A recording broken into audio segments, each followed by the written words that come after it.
College basketball has a new champion. The University of Virginia took it to overtime last night in Minneapolis, but finally defeated Texas Tech by a score of 85-77. It's the Cavaliers' first title ever. And talk about redemption. Last night's win came 1 year after Virginia lost in the first round of the NCAA tournament as the #1 seed. And that was the first time that had ever happened. And so many people from Fargo-Moorhead were at the game since they were just in the Twin Cities. How much fun to have been there. Super cool. Yeah, I know our sports director, Beth Houle, was there and covering it. It looked like a blast. Good times. Good morning, everyone. Thanks for waking up with the Valley today. We're just getting started with our nonstop news and weather to the top of the hour to help you plan your day. And we have a breaking news alert for you. A man is dead after being hit by a car in Grand Forks. Police got the call around 10 last night about a man in the road in the 4300 block of Gateway Drive. They say he was crossing the road, walking southbound outside of the crosswalk when he was hit by a car driven by 40-year-old Tyson Sewell of Grand Forks. This is the second pedestrian fatality in Grand Forks in the past 3 days. Police are still looking for the driver who hit a woman near I-29 and Demers Avenue on Sunday morning. The Red River is cresting at Fargo-Moorhead. It hit around 35 feet at about 5 last night and has remained about there since. Now that is 17 feet above flood stage. And this is only the 9th time that river has been recorded this high since measurements started back in 1902. Floodwaters are impacting mostly roads and bridges in the FM area. But things are a lot worse in rural areas of eastern North Dakota and northwestern Minnesota, which are being hit hard by overland flooding. National Guard soldiers are on standby to deliver sandbags to people dealing with emergencies.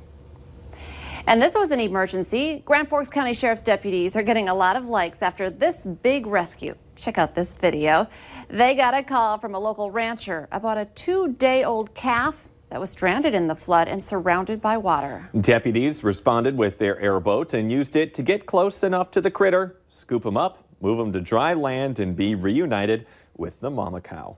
9 minutes now before 7. Let's get a check of our forecast and a look at the river levels right now with Lisa Green. Good morning. Today we are starting off with a little bit of a dip in the Red River in Fargo. We're now just barely below 35 feet. Overall, the trend will be for it to be going down from here on out and will continue dropping through the week and into the weekend, but staying in major flood stage. Takes a long time for us to recover from those crests here in the valley. So it's going to be with us for a while, this flood situation, even though it's going to start going down. We've been dealing with that even farther south. The river's been going down in places like Wahpeton for some time. We still have some aerial flooding, and that's a concern given that we do have some spotty areas of dense fog. We're looking at 0 visibility in Gwinner, in the Carrington area, a 1/4 mile, and Jamestown also less than a mile, same thing in Elbow Lake. So we're looking at Southern Valley seeing some patchy dense fog that might cause some issues with visibility as you're heading down the road this morning.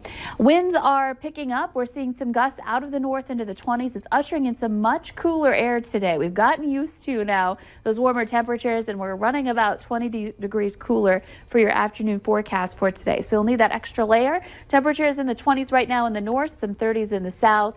We're looking at some rain out to the west that may just bring a few sprinkles to our very southern viewing area later today, and some cloud cover too, with some moments of some sunshine as well in your forecast. I'll look at your hourly planner for Fargo. We've got some clouds overhead right now, but there are some breaks in them with a high of 43 degrees here today. That wind out of the north will make it feel colder, so it's just going to be a little bit of a raw day. A reminder that not only are we dealing with flooding, but we have the potential for a winter storm to impact the southern and eastern parts of our viewing area starting Wednesday, especially Wednesday night through Thursday and into Friday morning. A winter storm watch has been issued this morning for Lakes Country, and there's even a couple of places here down in our far southern viewing area in a blizzard warning with this one. And here's a look at our snowfall potential. Keep in mind this will probably change, but it gives you an idea what we're looking at. Dark blue, we could see 6 inches of snow potentially there. So combine that with some wind and we've got some problems. That will melt quickly. We're looking at warm temperatures for the weekend. Let's check in now with Al. Morning, Lisa. Good morning, everyone. We popped back out onto the interstate to take a look at things. In fact, we're just headed into Moorhead right now, and traffic on the Interstate 94 is decidedly brisk. In fact, out and out busy. It's been like that since we first hit the roads over an hour ago. And travel speeds out here pretty much 60 to 65 miles an hour. Same thing on I-29, all kinds of traffic activity there. I should also tell you the traffic is starting to back up on Vents Boulevard already this morning. It seemed like it took forever for me to get off of there, headed north from 32nd Avenue. That's, of course, because of the Cheyenne Street project. Expect congestion there with Cheyenne shut down between 32nd and 40th Street. Traffic's being shifted to 32nd Avenue, being shifted to 40th Avenue, and also to 52nd Avenue as far as it can. So there's all kinds of stuff going on. Make sure you're driving carefully and planning to get around Willamette Valley today traffic. What day is today? It's Tuesday, Taco Tuesday at Taco John, so lay the day. 2 people are in jail after Cass County deputies find them hiding in floodwaters. Deputies were patrolling northeast of Hardwood when they found 2 vehicles stuck on an impassable road surrounded by water. When they got a tip that 2 of the people who were stuck that's when they got a tip that the 2 people who were stuck had active warrants. Deputies found 39-year-old Jessica Trottier and 38-year-old Thomas Hipschman in the floodwater, apparently trying to hide. Trottier had a warrant for possession of a controlled substance and a probation violation. Hipschman had warrants out of Pierce and Foster counties. Mail not delivered in a timely manner, letters returned for no reason, and certified documents being mishandled. Those are just a few of the complaints from employees of a South Fargo business who say they are frustrated with the Prairie Wood Post Office. They asked us not to identify their business, but they say they rely on timely payments from their customers, and some of their customers haven't been too happy with what's going on either. One person says she opened something on Monday that was postmarked back in November. Employees say they were told their mail carrier was on vacation. A spokesperson for the Postal Service told us they are not aware of any mail delivery issues in general, but will look into this specific post office. One Fargo family is wondering if they're being targeted after finding a disgusting surprise on their property. The homeowner's daughter-in-law says her husband went to visit his parents and found that someone had gone to the bathroom on their garage door. Surveillance footage actually shows a man coming from across the street to the home. Fargo police say the crime would be considered disorderly conduct since the offense was committed outside of the garage.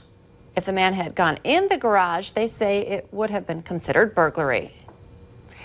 Many dog owners are getting a better look these days at what their dogs left behind during the winter.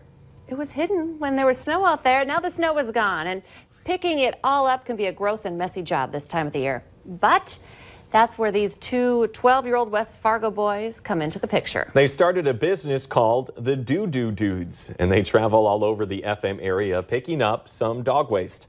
The boys charge $1 a pound. Side note, you could charge more, boys, and they weigh it with a fish scale. If you want their help, head to valleynewslive.com and click on this story for some contact information. There's another police SWAT training planned for this week that we need to tell you about. They'll be working Wednesday from 5 to 9:30 p.m. in the 1100 block of 7th Avenue North in Fargo. You'll see officers in full gear and will hear loud noises and voices. Traffic will also be rerouted around the area during the exercise.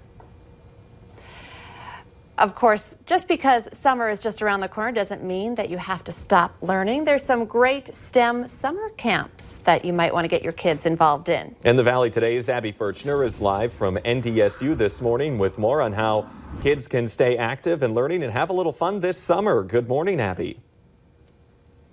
Well, good morning, you guys. We saved the best for last. We pulled out the white coats and the safety goggles because we're going to be ending the show with a little explosion today. And I'm here with Lauren Singelman, who is the outreach coordinator for the College of Engineering. And this is an experiment that kids would be able to do at the STEM camp this summer. So what are we going to be making here? Yes. So for our chemistry camps, one of our coolest experiments is doing some elephant toothpaste.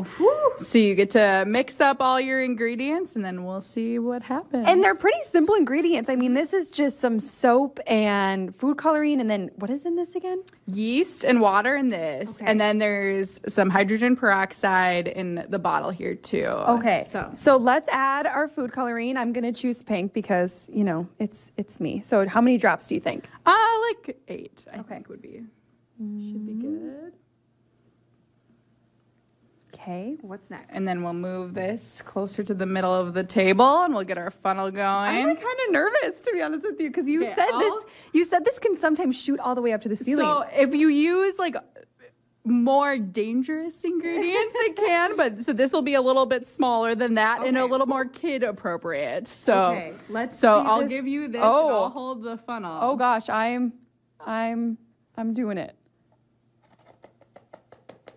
Oh, there it goes. Slowly but surely. Well, this out of the way. That's fun. There it goes. How cool is that? And so this is just, oh wow, now she's really starting to pour out. But this is just one of the fun activities that your kids would be able to get to do at the Kids STEM Camp this summer at NDSU. And registration is already open and it fills up quick. So we'll have that link on valleynewslive.com. Thank you, Abby. Okay, let's get our answer now to our question of the morning on Facebook. Nearly half of people who live together disagree on how to do this. The answer is to load the dishwasher. And Lisa, why don't we get that final check of weather? Well, we're looking at, of course, the Red River slowly starting to go down at Fargo. Rivers rising up north. A high of 43 today, so much cooler. Grab that jacket. The Today Show and CBS This Morning are just about to start, but the Valley Today rolls on. You can join us right now on the Fargo CW.